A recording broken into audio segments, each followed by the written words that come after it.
Hello, everybody. Welcome to Digital Works TV. I'm Steve Johnson, and we have, I think we could say, the most interesting guest that we've ever had as far as what he's done so far. I'm talking about Brian Moberley. You work for Innovative Defense Technologies, correct? That's right. And you were the Senior Systems Engineer. And your job is to promote model-based systems engineering. That's right. Okay.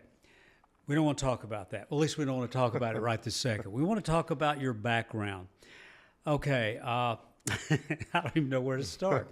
You were in the Air Force for 6 years. I was. What'd you do in the Air Force? So I was a munitions journeyman in the Air Force, and I got to work with bombs, rockets, and missiles. So I helped assemble a lot of those that would go out to the flight line to the F-16s in Virginia.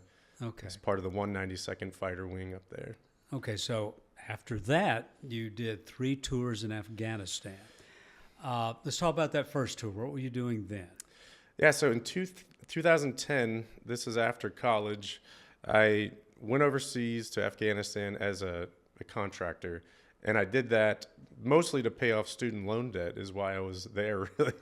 But this was after the economy had turned south and I had finished college as a pilot and couldn't find a job. That's right. You have a commercial pilot's license. That's right. I went to college for aeronautics, got a commercial pilot's license. And right after that, the economy went south and they weren't hiring pilots anymore. So I ended up going to Afghanistan in 2010.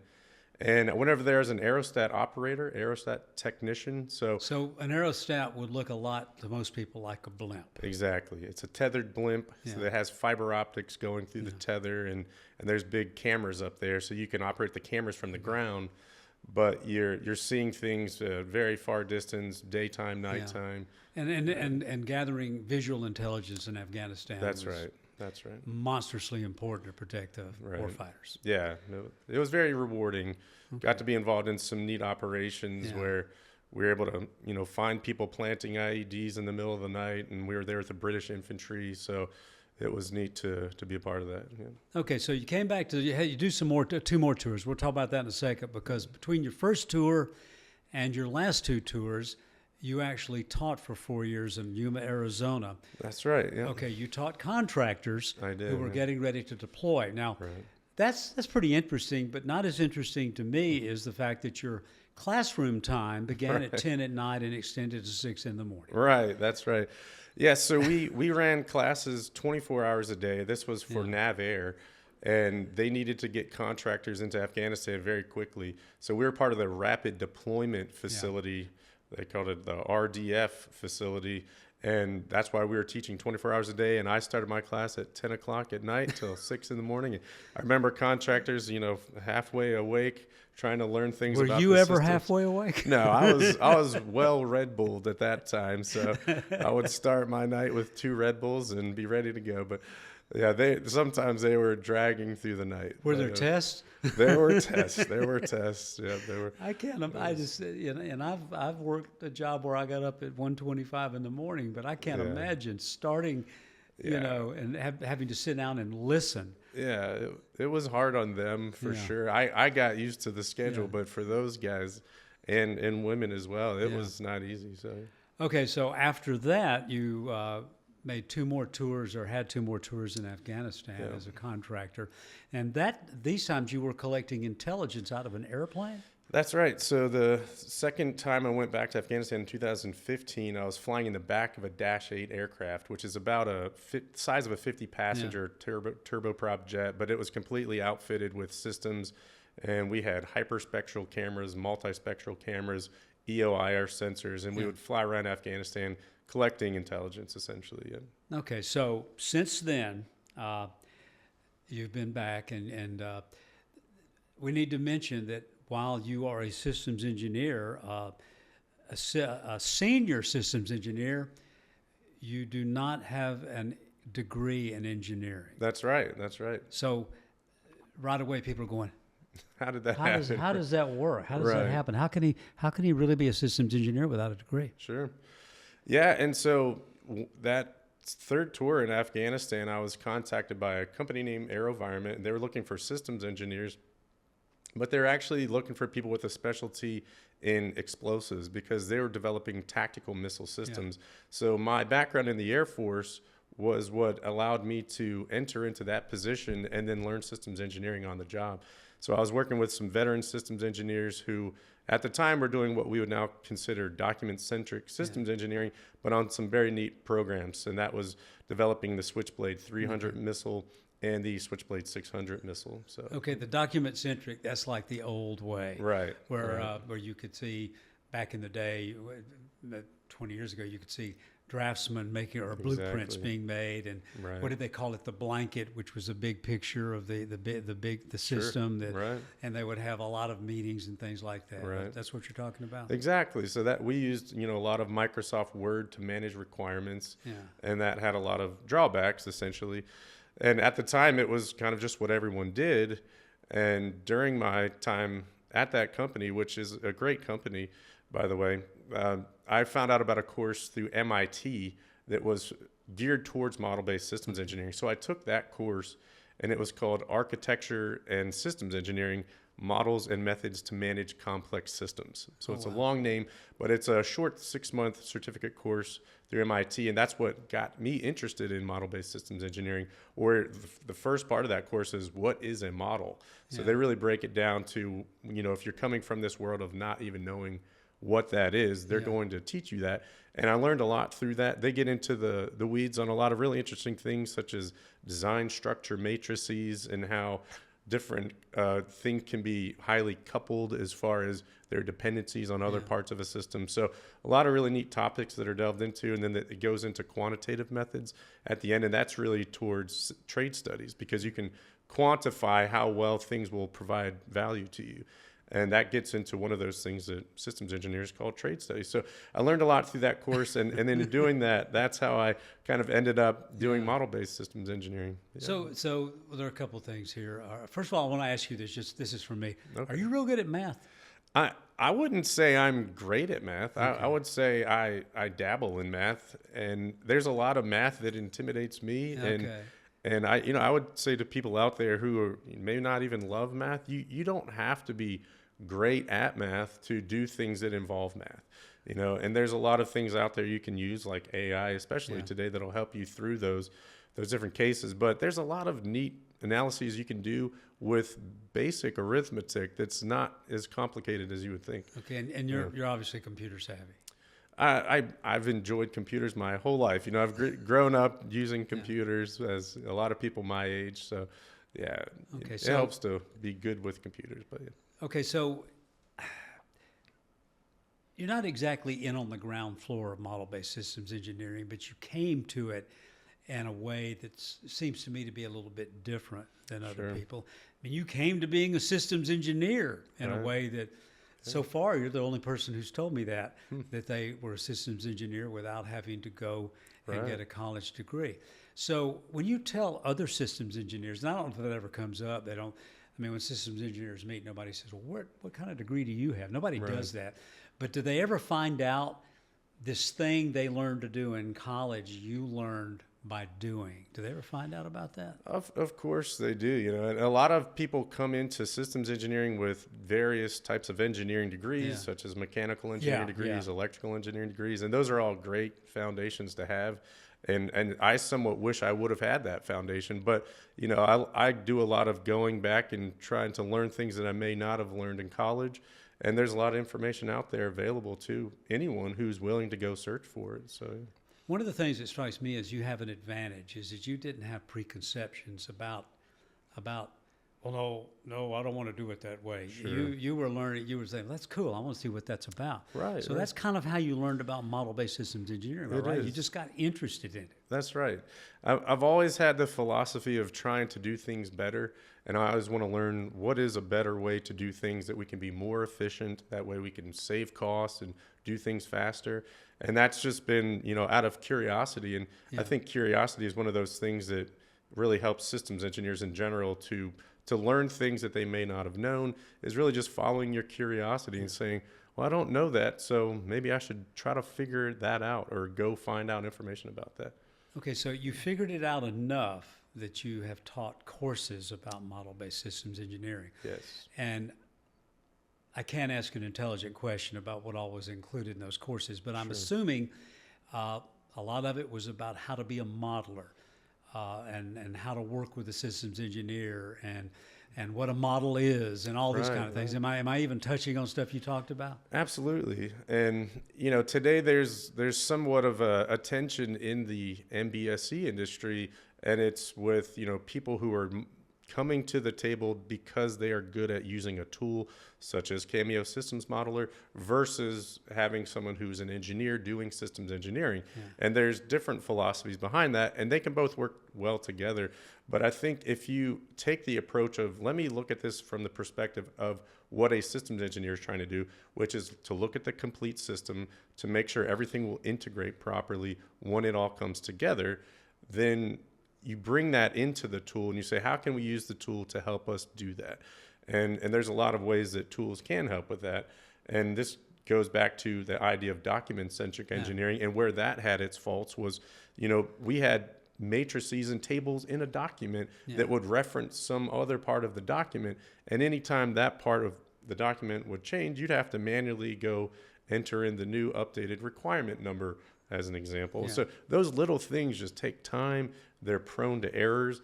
And those are a lot of the points where MBSE can help accelerate things, because if you have a model of your requirements, now you're making one change and it's going to reflect that in all other places in your model. So even those little things that may not sound like, well, that's not a big deal, it actually does save a lot of time when there's thousands of requirements, especially. So.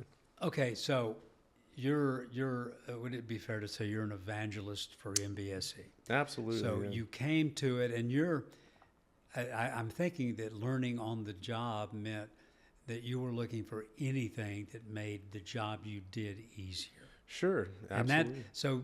so you were coming at it from another direction maybe than Right. somebody that gets out of college and say, oh, here's what you got to do. Right. And so you think that's why that you have such a positive attitude about MBSE, because you learned about it because you were looking for something to help you do your work. Exactly. That's absolutely why I started to really enjoy it, because I saw a lot of the advantages to it.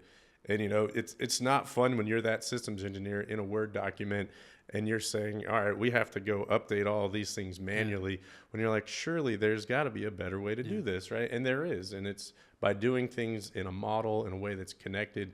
And that's really what digital engineering is all about, is having things that are connected. That way, when things do change, which they always do in a project, you'll see those changes reflect across that entire project. Okay, so you're talking about it. Everything you said sounds intensely logical to me. So I'm going, oh, wait a minute. Doesn't everybody do this already? And you would think, in a lot of cases they do, in a lot of cases they don't. And interestingly, on smaller projects, you can get by without doing MBSE, but it's when it starts to grow and get more complex, then things get to be a lot to keep up with. So it really depends on the size of the project that you're working on. If you're working on a little project out in your garage, you're probably not going to need to do MBSE. You can manage that as writing things down in a notepad even. But when it starts to grow to the level of thousands of requirements and things like that, that's when it becomes really advantageous to use a model. Okay, so I expect as you're the guy who's promoting MBSE for your company, that I would assume is one of the things you say. What's something else you say? I mean, is it hard to persuade people with MBSE? Because, we know there's a little pushback, Sure. and mostly it's people that are doing, am I correct? I'm talking like I know. It appears from what I've been told that it's people who've been successfully doing it another way, and they see no reason to change. How do you get them to change, or do you try to get them to change? I do, absolutely. And a lot of people have been hurt by some of all of the what we would call technical debt that can come along with model-based systems engineering. And by that, I mean, some people build models in a way that are actually not helpful, because maybe they don't know enough about how to build a model that is helpful. And then you end up with wasting a lot of time and effort building a model that maybe people don't even use, right? And that's happened over the last 5, 6, 7 years. And I've seen that happen. So that's where it becomes somewhat of an argument for MBSE, when even people who have used it have felt like, we didn't get the value out of this that we thought we were going to get out of it, right? So I can see both sides of that coin, where you have people who've been hurt by, wow, we did this and it didn't actually help us that much. And then I've seen the flip side to that, where there are people who are doing it in a way that is more agile and in a way that is trimmed down to only modeling those things that are valuable.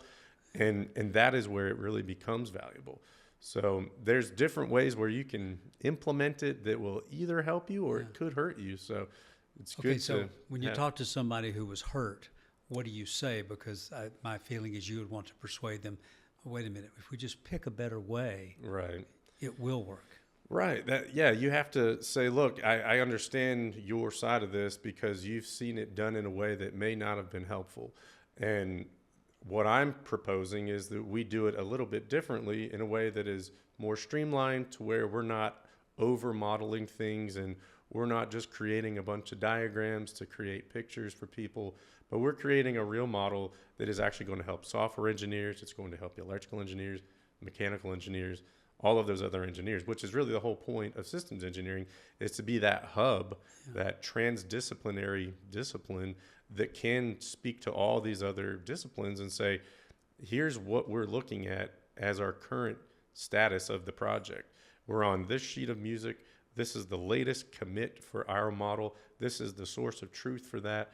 And here's what we can all look at and agree on or disagree on, right? So, and that's another big thing, is that's where you can hash out what you want to build, is in a model such as a SysML model.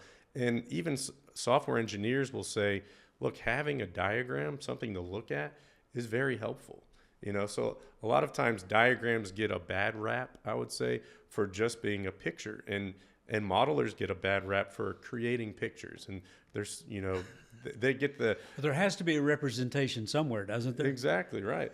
And software engineers will say, actually, a picture is very helpful for us. Yeah. So if we could just see a picture of it, then that would help us know what we need to go build. But then with a model, it's more than just a picture. It's that underlying model that can actually connect all those dots. So. Okay, so my sense of it is, you believe if you got in a room with somebody who was hesitant, that you could persuade them. Sure. That I hear your objections, but let me answer that one.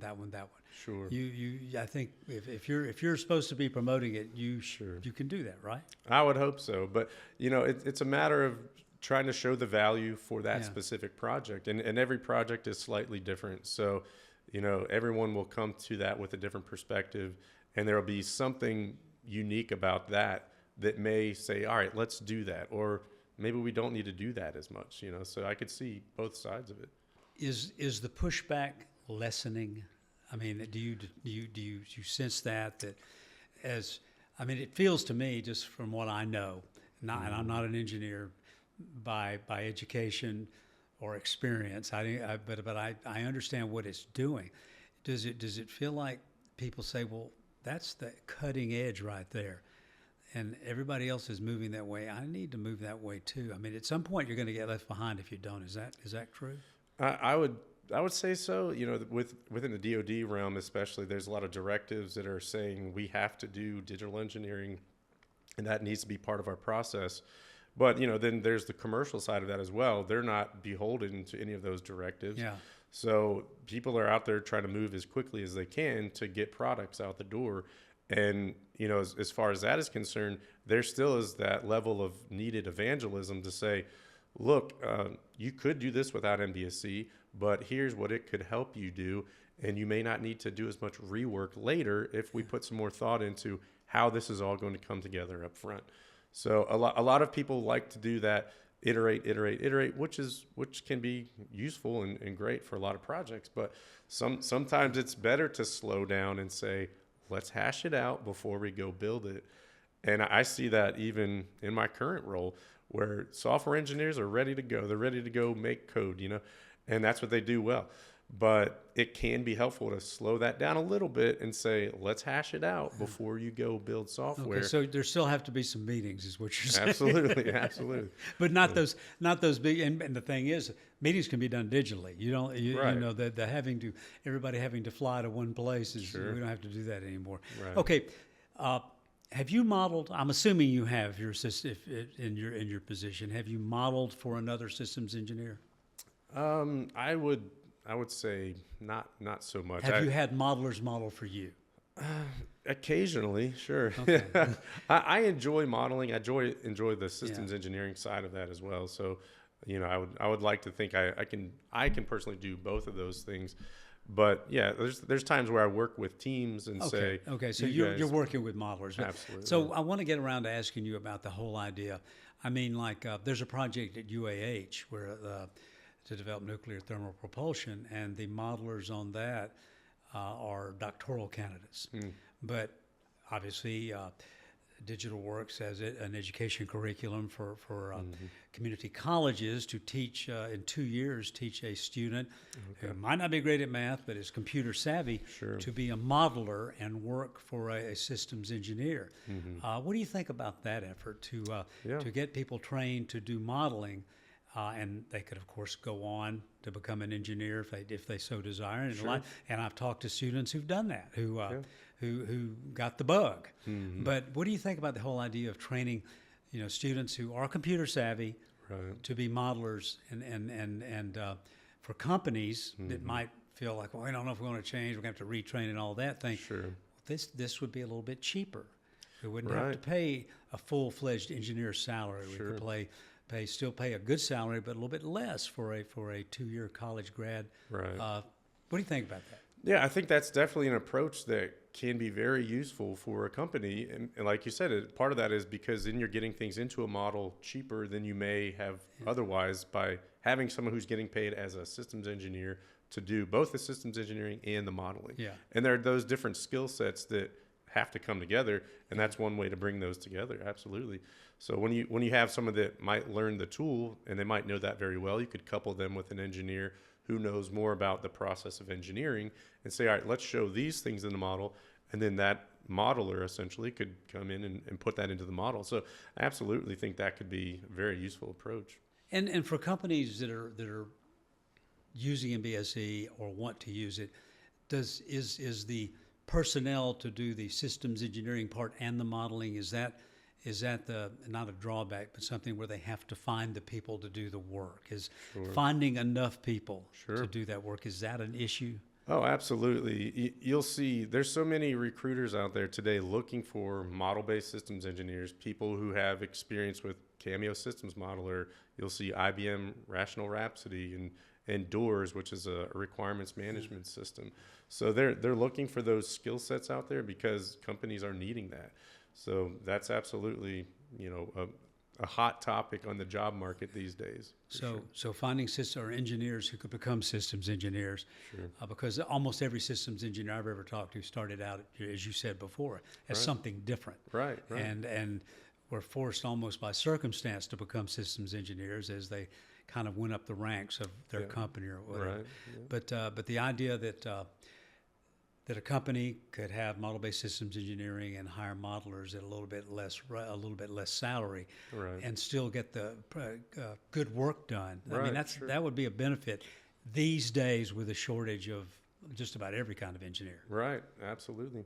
Yeah, I think that's definitely a great way to approach that problem of not having people who know how to use the tool that well. Yeah. But then maybe you have someone that does know how to use the tool well, but they're not as experienced as an engineer. So you can couple those things together and make them work well together. But there's obviously that in the industry, a lot of talk these days of, we don't want modelers, we want systems engineers who model, right? So there is that pushback, and that's a good tension to have, because, unless that modeler has someone he's working with who knows the engineering side of it, they're really just operating a tool. And they may not be modeling the things that are valuable, right? So that's where you need to have someone at least who's an experienced engineer to say, here's the things we need to be looking at. Here's what we can put into the model that will be helpful for everyone. Okay, right now, what percentage of all the companies you deal with, is it like 80% are totally sold on MBSE, or is it more than that or less than that? I would say at least 80%. Okay. Yeah. And then within that, you know, people are using different tools, and they're doing that based on how much those tools cost them as well. So I know that one of the things that DigitalWorks is doing is actually, you know, making some of these tools available at a lower cost for people who are getting into the industry, because there is that huge barrier to entry for people and companies to all of a sudden buy a bunch of Cameo Systems Modeler licenses, which are on the higher end of cost for all the tools out there. Now, I would say it's the best tool out there, in my opinion. It's the tool I've been using for the last 6 years. So there's a good reason why it's the most expensive out there right now. But there is that barrier to entry. I think DigitalWorks is doing a great thing by making that available to the people who are trying to get into it, to cut that barrier to entry. And then once they get into the industry, you know, you'll have the skills, you'll know how to use those tools, and say, now it makes sense for us to go purchase this license that may be a few $1,000s. You know? Okay, so 80% are sold already doing it. What would you say if you had a chance and you had the 20%, all the company executives and maybe even their systems engineers, what would you say to them about why they should go ahead and jump in? And do MBSC? Yeah. Well, it really comes down to, they should do that because when systems grow and they become more complex, you're going to have a hard time managing that complexity unless you have something that connects all those dots. And that's where, you know, it's actually fun connecting the dots as someone doing MBSE, and it's valuable to connect all those dots, you know.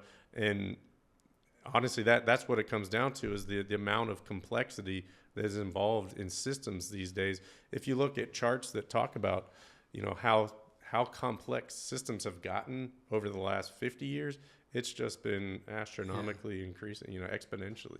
So there's, you know, a huge need for it based on the amount of complexity in systems today. So yeah, if you don't do that, you're going to run into all the headaches of trying to track down documents and versions, and that's a nightmare to deal with. Okay, so the 20%, you think it'll soon be 100% that are actually doing it? I do. I think so. And, you know, there's new, even within NBSC, there's new languages coming out, such as the next version of SysML, so SysML version 2, which I think is actually going to help make things easier for people to get into. That's one of the advantages of the language, is it's a little bit easier for newcomers to understand. So that's great. And then it'll be coupled with, that has a textual representation that can match one-to-one with the graphical representation, and that's going to accelerate with AI. So large language models are going to be able to generate these models. So you may not need someone necessarily to go in and create that model. You might be able to have a large language model generate it for you based on a set of requirements, and then that's going to accelerate it as well. So there's a lot of things that are up and coming, and I think it's only going to get better. But yeah, it's definitely going to be something that all companies are going to want to have some stake in, for sure. Okay, and I have one more question for you. All right. How did you catch your 37-inch catfish recently? That's a great question. So over the weekend, I took my son down to the river, and we didn't catch any catfish at the river, but someone had given us a bluegill there to use, and we brought him home. And we're blessed enough to have this pond in our neighborhood, so we cast it out with that bluegill, and within 30 minutes we had a 37-inch blue catfish, which was fun. So yeah, using the bluegill that someone gave us. So you just had to get the right system in the right place to. That's right. Just had to have it in the right place, the right time. Yeah. All right, Brian Moberley, thank you. Thank you as well, Steve. I appreciate it. And thank you for being with us on DigitalWorks TV. And don't forget, it works.